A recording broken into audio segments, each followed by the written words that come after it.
Great to be with you, and let me dive in. So I joined Outward Bound Peacebuilding in 2015. I've worked closely with Anna for the last 5 or 6 years. Anna was the executive director through 2019, and then she and I essentially kind of flip-flopped roles, where I took over kind of the day-to-day administration of our organization, and she was able to revert to be a little bit more of the creative thinker and kind of peace-building thinker at large and work on a lot of our outside partnerships. And she and I continue to collaborate today. She has actually, since October, she joined Frontline Defenders, the UK-based organization, as their US representative. So she now has a new full-time role, but continues to be involved with Outward Bound Peacebuilding. And to sort of start us off with a little bit of a story, you'll see down at the bottom of the screen here, you've got a group of people on a backpacking expedition. These are actually the Velebit Mountains in Croatia. And this is a site where for many, many years, we hosted groups of Israeli and Palestinian young professionals on 12-day backpacking expeditions as part of one of our signature programs. And the idea really came from the very origin idea of Outward Bound Peacebuilding, which is that you have people in contexts and conflicts all over the world that want to find solutions, that want to get to a point where they can actually talk about peace and talk about coexistence and talk about collaboration. But the thing that most often gets in the way or that deteriorates most quickly is trust between people. It's very, very difficult to, how do you stimulate and accelerate deep-seated trust such that those relationships can endure? And so the founding vision behind Outward Bound Peacebuilding was, could we take the experience that Outward Bound has been doing in all its other iterations around the world? And there are 35 affiliated Outward Bound schools in 33 countries around the world doing outdoor challenge-based leadership development type of work, backpacking, whitewater rafting, rock climbing, but really with an envision to build leadership and to build interpersonal trust. And so the founders of OBCP were 2 Outward Bound instructors who came together and said, we actually have seen trust be created and accelerated in the course of a 10-day program and create lifelong friendships and relationships among people that didn't know each other and had no reason to particularly like each other or even understand each other's context. And so the idea really came, could you host Outward Bound expeditions? Could you use hands-on learning to really jumpstart individual pathways toward being leaders for peace, but also interpersonal connections? And that remains a really big part of what we do. I include this quote kind of on the opening slide, just because a huge part of the Outward Bound vision is that nothing that we do in the context of group or community or even peace building writ large happens without peace within the self first. We start with the individual, right? And you have to arrive at a place where you are clear on your purpose, clear on your intentions, at peace from inside out. And then it can lead to other relationships, communities, societies, kind of in the world at large. And I really latch onto this idea of compassion. Compassionate leadership is something that Outward Bound's founder, Kurt Hahn, talked about and wrote about all the time, 75 and 80 years ago when he was first envisioning this, in the interwar period in Europe. Excuse me. And it's something that we really embrace, that nothing really begins without first approaching from a perspective of compassion and empathy. So a little bit about us. As I mentioned, we're part of the oldest and largest family of outdoor adventure experiential learning organizations in the world. Outward Bound has a global footprint. We're just one very, very small piece of that.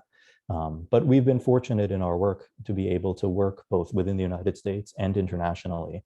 And often we work in partnership with other Outward Bound schools. So for example, our work with Israeli and Palestinian young leaders allowed us to work together with Outward Bound Croatia and Slovakia and Mexico.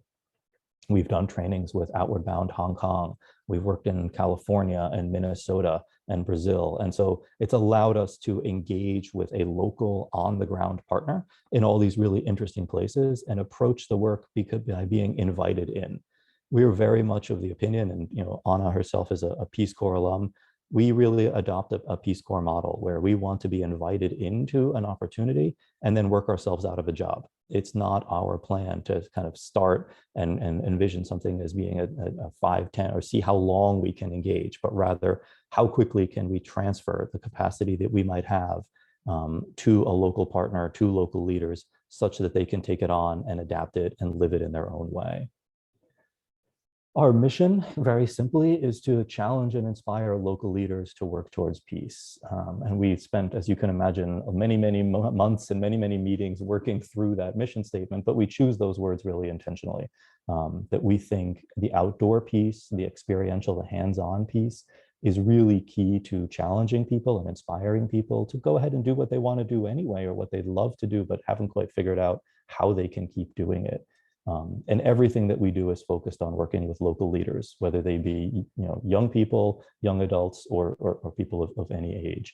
Our job is really to come in as a partner, as a trainer, and provide new opportunities, maybe new perspectives on work that people want to do anyway. We've been doing this more or less for about 15 years. We've got about 2,500 alumni that are living and working in 25 countries around the world. David, you mentioned the work that the Institute for Economics and Peace does and the Global Peace Index. One of the things we do every year is we look at the countries where our alumni are working, and we look at where they fit on that Global Peace Index. And one of the things we take a lot of pride in is that 80% of our 2,500 alumni are living or working in countries that are in the middle to bottom half of that Global Peace Index ranking of countries that are really still working on conflict and in a very active and a very meaningful way. We published a book on experiential peace building in 2019. It was really meant to be in part a primer and a guidebook. It's designed to be as hands-on as a book can be in terms of taking information and letting people go forth and use it. And we're actually now in the process of translating how much of that book can we put onto and through our website in a way that people can really get their hands on it, take the initiatives, download the chapters, make it their own. This past year and a half has been a huge challenge for us because, as you can imagine, there was no international travel. There was really no local travel. There weren't a lot of in-person events or gatherings. So the way that we would typically work by getting people in a room or getting people on a hike or getting people into canoes together, none of that was going to be possible. So it really challenged us to see how much could we do via Zoom and via YouTube, but it really also made us realize we're sitting on a book when we really need to be thinking about building a community around the material in the book. And that's been a big part of our thinking this year and going to be a big part of what we do going forward. In 2019, we also made a transition as an organization where we moved away from some of the multi-day, the 10, 12, 15-day expeditions and moved more to a train the trainer model. So the core of what we do now is actually training and workshops on a very one-to-one basis, working with individuals or small groups. We do work with colleges and universities. We do work with NGOs and nonprofits, and really create almost custom packaged 2, 3, 5-day training opportunities to allow people to dig into the material and then bring some of these ideas into the work that they do. So, we named the book Experiential Peace Building. That's what we call our approach. What do we really mean and what do we really do, right? So the first thing that we talk about with our participants always is the distinctions and the relationship between peace, conflict, and violence. So many people come to our program or come to our organization with the idea that we are working to eliminate conflict. That's not what we do. That's not how we define our work at all. We think that the value of hands-on learning is really building the will and the skill to be able to address conflict without violence or the fear of violence, both in individuals and in groups, small or large. And we say the will and the skill because it goes back to that piece of challenge and inspire, right? We try to teach actual initiatives or skills that people can use every day, as well as the confidence, the leadership, the self-determination, and the relationships with other people that allows us to carry forward. We all know, peace building work, local peace leaders have a hard road ahead of them. These are very difficult challenges, and often, the end, may be nowhere in sight. Peace is a process as much as it is about a destination. And so we really focus in on the will and the inspiration piece. Some of the key principles that we hold, everything we try to do is hands-on. We try to break down as much of the sitting back and learning model into much more of a get up and do, get up and challenge yourself, get up and experience things. Challenge by choice is a big piece of our belief. We want to create an environment that gets people out of their comfort zone, but we want to do it in a way that is welcomed by the participants. It's a big reason why we often work outdoors. It's a big reason why we often bring people outside of their own personal environment or habitat to do something. If you are sitting in the woods, even it doesn't have to be for 10 days, it can be for an afternoon, but you don't have your cell phone with you. You're outside, you're all of a sudden attuned to what's going on with the weather and the wind and the temperature. You're sitting on the ground or you're walking barefoot. It changes your perspective completely. For so many of us that are so used to spending our days doing this, right, in front of a screen, the world of Google at our fingertips, our phone right next to us, it completely changes your perspective. Everything tends to slow down a little bit. One of the things we often do is invite people to spend some time in what we call a solo. It's a classic outward bound ritual. If you were on a 2-week outward bound expedition, you would learn the skills that you need and the comfort to be comfortable in the outdoors. And toward the end of your expedition, you would spend 24 hours totally by yourself in the outdoors, totally self-reliant. You'd be given food and tools, and the rest would be totally up to you. And for a lot of people, that's a really daunting experience, but it's also an incredibly introspective and reflective experience for people. We don't always have the time to do it for 24 hours. Sometimes we do it for 3 hours. But even then, the experience of sitting still, with your back against the tree, just seeing where your brain goes for 3 hours when you have no human interaction, no digital interaction, is a really meaningful, moment. And one of my favorite stories is a young Jamaican woman was on one of our programs several years ago, and she went off on a hike and she was doing her solo, and we told them you have about 3 to 5 hours, however long you take. And she walked off into the woods and she found a beautiful spot to sit, by a stream on a hill. And she sat down and she said for the first hour, she just kind of looked around and she was so rooted in her vision of what she wanted to be and do as a leader. And she was watching the stream and she decided what she really wanted to do was she wanted to be the rock in the middle of the stream that parted the water around it, right? And she spent an hour reflecting on the strength of the rock. It doesn't move, it shapes the environment around it. And she really kind of got into this metaphor. And then she couldn't remember what she spent the second hour of her time thinking about because her mind took her in different directions. And she said somewhere in the third hour, she had this complete epiphany that actually she needed to do exactly the opposite. And instead of being the rock, she wanted to come away from this experience being the water. She sat there for a long enough and kind of came to the moment where she said, what's actually changing my mind here is the fact that no matter what happens, no matter what gets thrown into the stream, no matter what changes, the water finds a way to continue to flow. The water works around, the water shapes everything around it.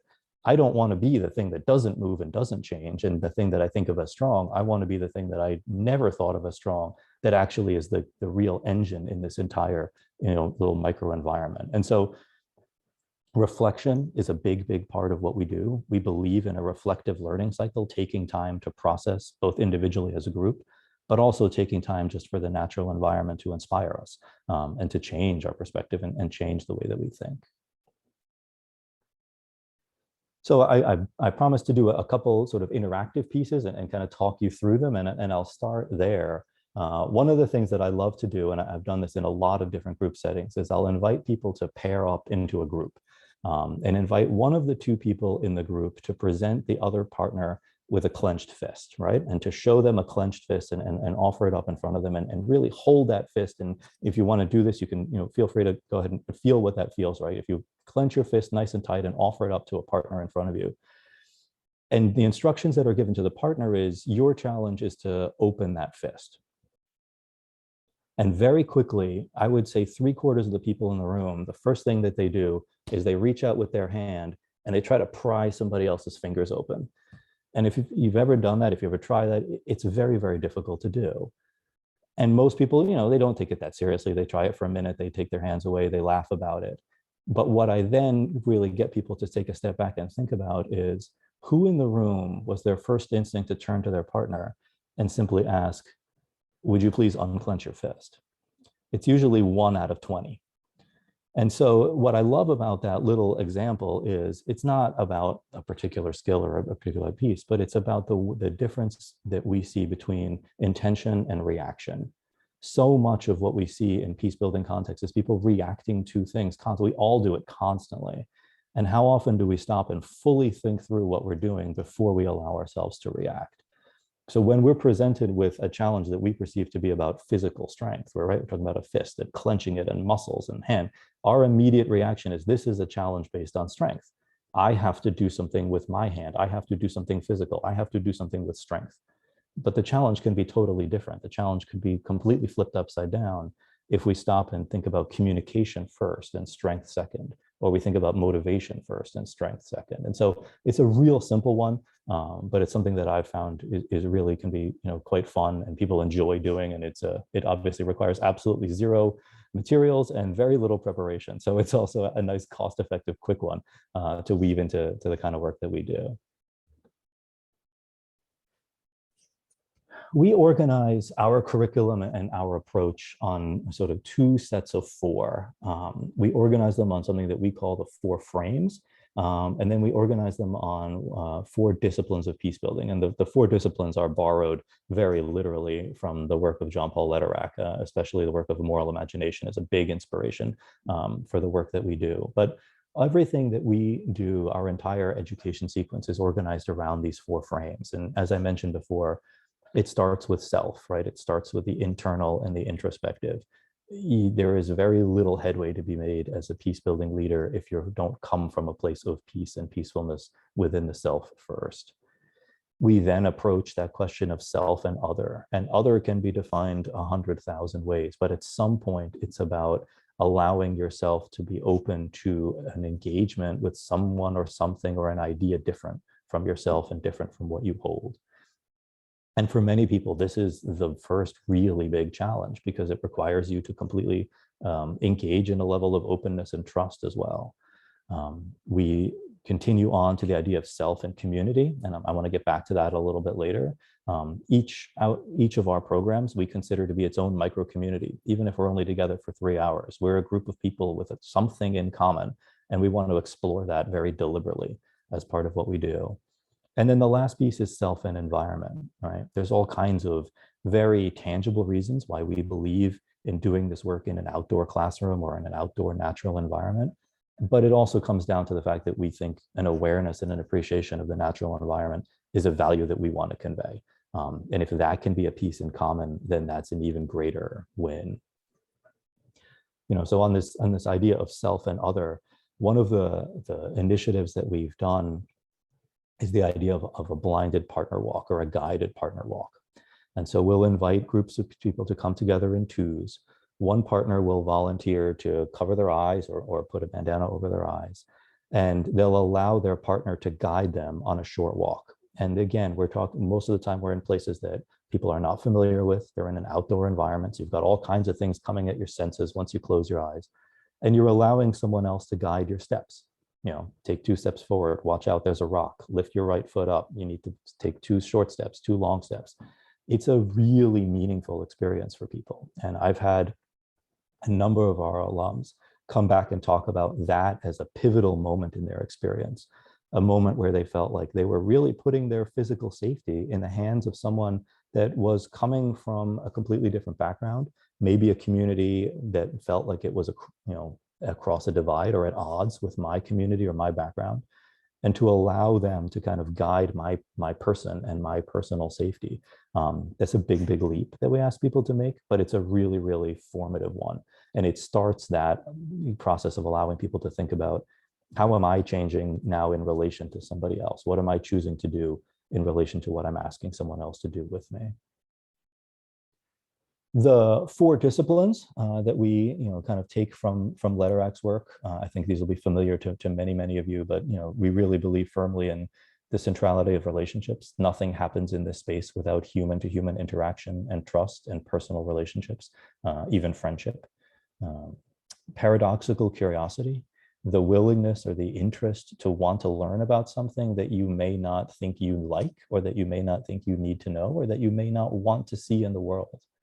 A great example of this is several years into we had this annual program with Israelis and Palestinians, and it was a really rewarding program to run. And several years into the program, we got an application from an Israeli settler who wanted to join the program. And we really were a little bit concerned about what this would do to the group dynamic. And we took it to the group. And the alumni were really vocal in their response, and it took quite a number of conversations to see where the group was going to head. But what swayed them was the fact that this man's vision and his future plan actually was that he wanted to be the Israeli minority in a Palestinian state. His vision was to create a settlement, but he wanted to be the Jewish minority in a second state. And he wanted to flip the script of what it meant to be, in many ways, a settler, and what it meant to think about land and ownership and property and rights and statehood. And that ability to think about something from the kind of opposite perspective that most people come to it with, it changed everything. And the group really decided, this is someone that we absolutely want to hear from. This is someone who's seeing the world in a really unique way, and their perspective is actually going to provide a lot of benefit to the group dynamic. We believe very much in the importance of a creative process. And so part of what we do when we provide challenges to people on our programs is we don't believe there's a single right answer, and we don't tell people how to do something. You know, when we spend a night in the woods, we usually use tarps. We don't use tents. There's any number of ways to set up a tarp in a way that's going to be safe and protect you from the rain or protect you from the elements. We're going to let you figure out the best ways to get there. If we're navigating our way, you know, on a multi-day journey, we do not prescribe a single route. We let the participants get the maps, get the compass, get the GPS, and figure out where they want to go and figure it out together. There's more than one way to achieve any of these goals. And it's important that we learn that by doing it, by struggling with it. And then again, the willingness to take risk. We do this, you know, in a very safe way. We believe in something called challenge by choice, which is an outward bound mantra. But at the same time, we want people to want to take risks and want people to want to challenge themselves. So second initiative that I'd like to share, something that I call the elbows game. There's probably any number of ways to think about this, but it's a strategy that we use to start to talk about conflict resolution styles and sort of 5 different approaches to managing differences or managing conflict. And so what we do is we ask people, once again, to pair up with someone they may know, they may not know. And there's very, very simple directions for this one, and it's on purpose that directions are very simple, right? So we ask people to stand face to face and put your palms up like this in front of you, and stand so that your palms are touching in front of each other. And so we ask people, you stand up, you put your palms up in front until you and your partner are touching palms, and we're going to play a very simple game. Your goal in this game is to push your partner's elbows behind their back. You push, their arms go back. Every time you push and their elbows go back, you get a point. And we ask participants who's strong enough to win. And then we give them a countdown, 5, 4, 3, 2, 1, go. And generally what you see is, you know, about half the group takes it pretty seriously and starts figuring out, is this really a question of strength? You know, can I push? What's going to happen? A couple people figure out if they've ever got their balance. A couple people don't take it too seriously. They kind of agree, I don't really need to win. You don't really need to win. And they don't work that hard at it. But very few people actually start talking back and forth. They focus more on the physical part. Once again, we frame this as a game that is about touch. It's about the pressure of someone else's hands against yours, about the idea of strength. And so our first reaction is always to think in terms of the body, and to think in terms of, what do I need to do with my body to think about this game? And so we let people do that for about 20 seconds, and then we see, you know, who won, who lost, how many points did you get, how did that feel, what did you think? And we debrief it with participants. And most people talk about, you know, I wasn't sure if I was going to fall over, I didn't want to, you know, hurt myself or hurt anybody else, I wanted to win, I thought I was stronger than them, or I knew right away I wasn't going to be stronger than them, so I didn't really participate, I didn't really try the game. And then we pivot over to this idea of different conflict styles. And we kind of talk people through this idea that, you know, you can approach conflict and try to figure out, you know, this is what I want, this is my way, I'm going to figure out a way to win. You can just push and push and push on your partner's hands. You can also avoid the conflict. You can just decide, I'm not going to participate in this game, or you can give in. And what I think, and then where we get to is we get to this idea of compromise versus collaborate. And I think so many times we've heard that when you're in a moment of conflict, or when you're in a moment of division, the thing to do is compromise, right? If I can't get what I want and you can't get what you want, the thing to do is compromise. And yet when you think about the example of this game, the compromise might be just static. Maybe neither one of us pushes, neither one of us wins, neither one of us loses. It's not a particularly rewarding or particularly interesting way to proceed in that game. And then we introduced this idea of collaborate versus compromise. Every once in a while, you get a pair in the game that figures out they can actually both go back and forth very quickly if they provide very little resistance. And they can both rack up many, many points by just allowing their elbows to move back and forth. And they can become, rather than opposing forces, they can become a machine. And what they can figure out is that we never said there had to be one winner. We never said what the winner gets. We just sort of threw this idea of strong equals win out there, and people reacted to it. But when you think about the difference between compromise and collaborate, and you think about the idea that if we communicate, if we take a complete step back and come at this from a third angle, maybe there's actually a way where we can both get what we would want to win. Maybe our goals are not opposing, or maybe there's a way that we can work together and achieve a higher, level of success. And so it's a fun, piece. I think it works particularly well with different conflict styles. And for many people, that distinction between compromise and collaborate, or the difference between nobody getting what they want to trying to understand how we can all get what we need, that is a huge, huge, transition point. It's a complicated one. You could spend, a day or two on that. But I think it's a fun way to get into it.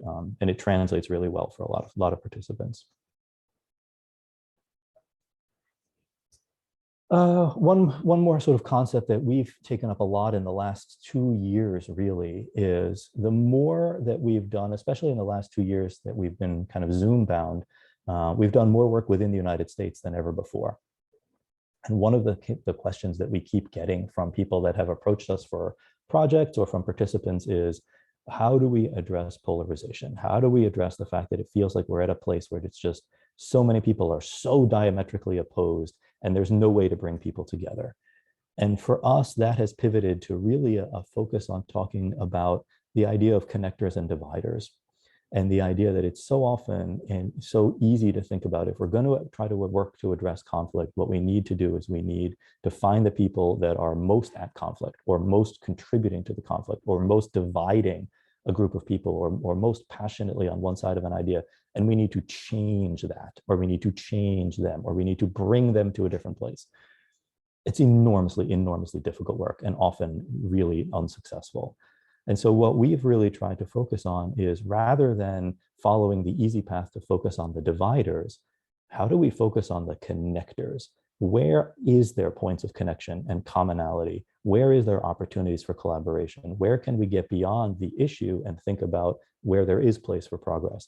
And if we allow ourselves to think with a systems lens, if we allow ourselves to think about large groups of people, if you continually build on the connectors, strengthen the people that are the connectors, and strengthen the points of connection, eventually it becomes really, really hard for the dividers to do their work.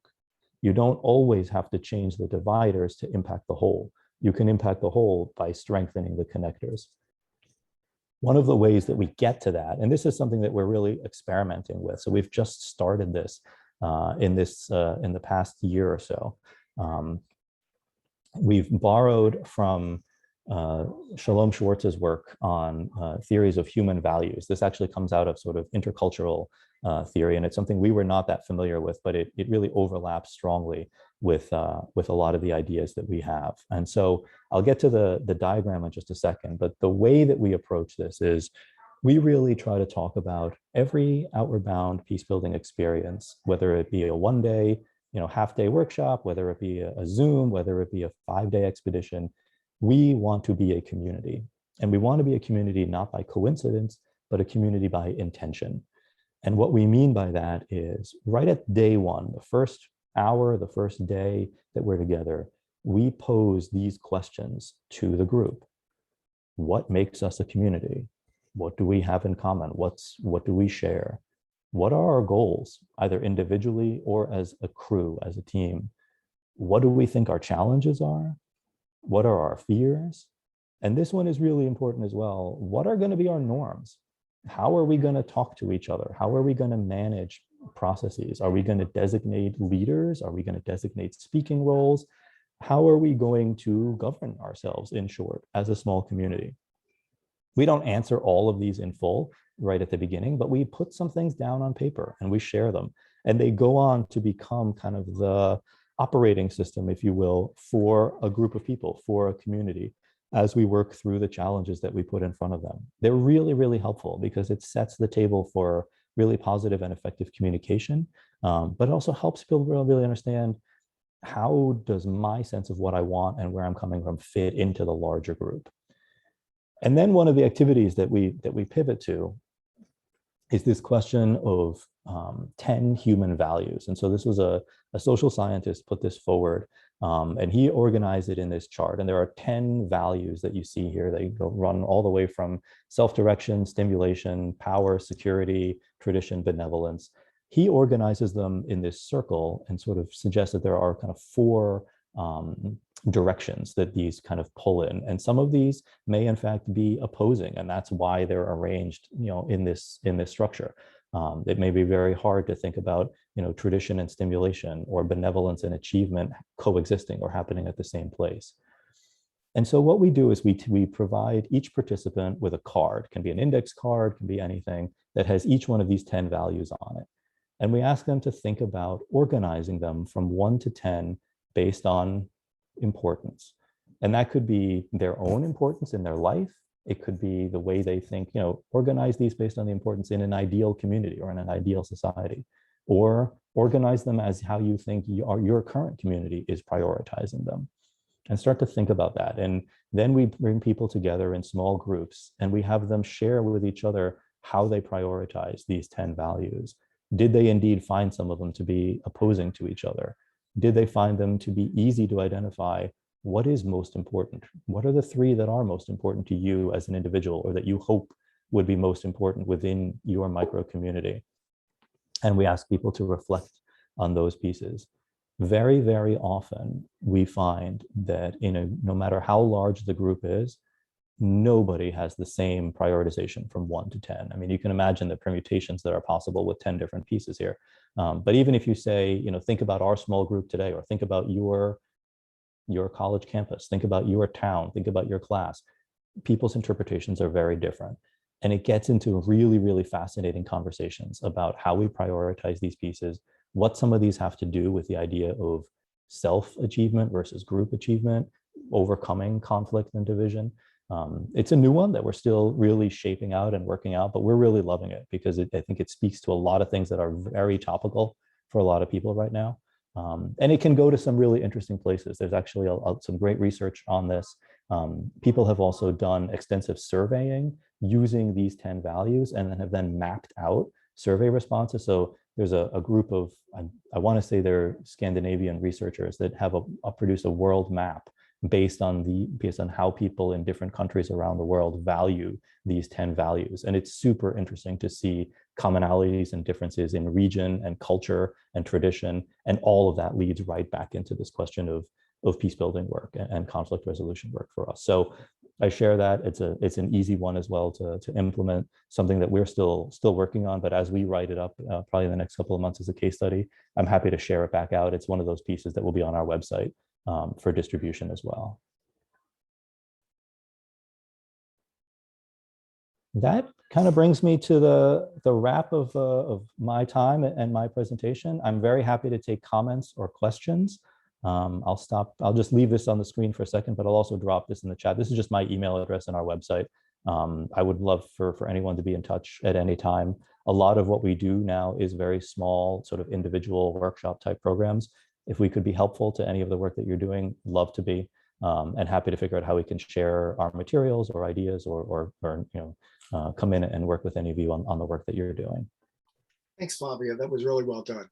And I know there were a couple questions. I know Carolyn McManus had put something in the chat, and I think someone else had put something in the chat. So why don't you just go ahead and open your mics? We are a small group, and if you open your mics, then I see who's opened, and I'll call you out, and you could just go ahead and ask your question. That's kind of the easiest thing to do. So anybody. Carolyn, you want to go ahead and ask what you were going to ask? Yeah, go ahead, Carolyn. Yeah, hey, I had the privilege of doing an Outward Bound in Lesotho during apartheid, so it was very informative and life-changing for me as a 16-year-old and the only non-Sesotho person in the course. But anyway, my question is, I'm in Southern Maryland. What's your range I like the idea of the shorter scope because our students can't really afford the, the 2-week experience, most of Sure. them. Plus it's a little scary for, for our rural students to think about going off for that long. And then my other question was, do you have examples where it's been used for college credit? So great question. So our scope really of where we can work is basically we can work anywhere. So we can come to you, or we can collaborate on what a program might look like, whether it be a half day, 1 day, 3 day. There is one of our sister schools is located in Baltimore. Baltimore Chesapeake Bay has an Outward Bound school. And so we also sometimes will work with local partners to use their, what we call their sort of field experience, whether they have a ropes course or a kayaking area or whatever that might be. And there are 11 Outward Bound schools within the United States. So they're kind of spread geographically all over. There's probably one that's not too far from many of you. And so, yeah, very happy to talk further, Carolyn, and figure out what might be an option. In terms of college credit, so we have done programs specifically for college students. Whether credit has been assigned to them is usually the kind of fall into the host institution rather than something we've done, but we've certainly collaborated on what a course could look like that would be either a field experience course or a practicum that might be credit bearing. The only sort of long-term conversation we've been having is we have I wouldn't say a partnership, but we have a great relationship with a faculty member at Penn State. And we've been toying for a number of years around the conversation of could this be developed into an online sort of certificate type opportunity or an online course that maybe could even be open to articulation agreements with other institutions. Thanks, Fabio. Anyone else have a question? Go ahead, just open your mic and ask it. Any other questions? I mean, I think a lot of us, experiential education has always been the core of what I do. And I know through my own NGO, the Forge Center, it's all simulation experiential based. And even now I'm teaching a facilitation course with the Carter School students at George Mason University. And every night for 2 hours, we do facilitations through Collaborate Ultra, which is really a form of Zoom.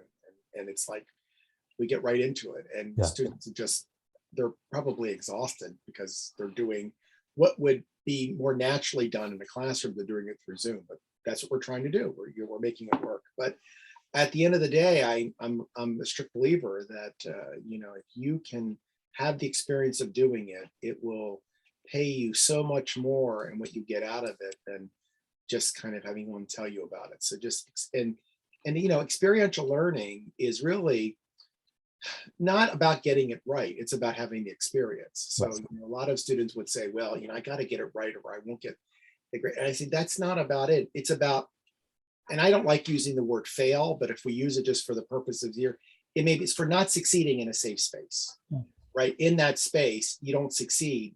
We are here to catch you. We are here to support you.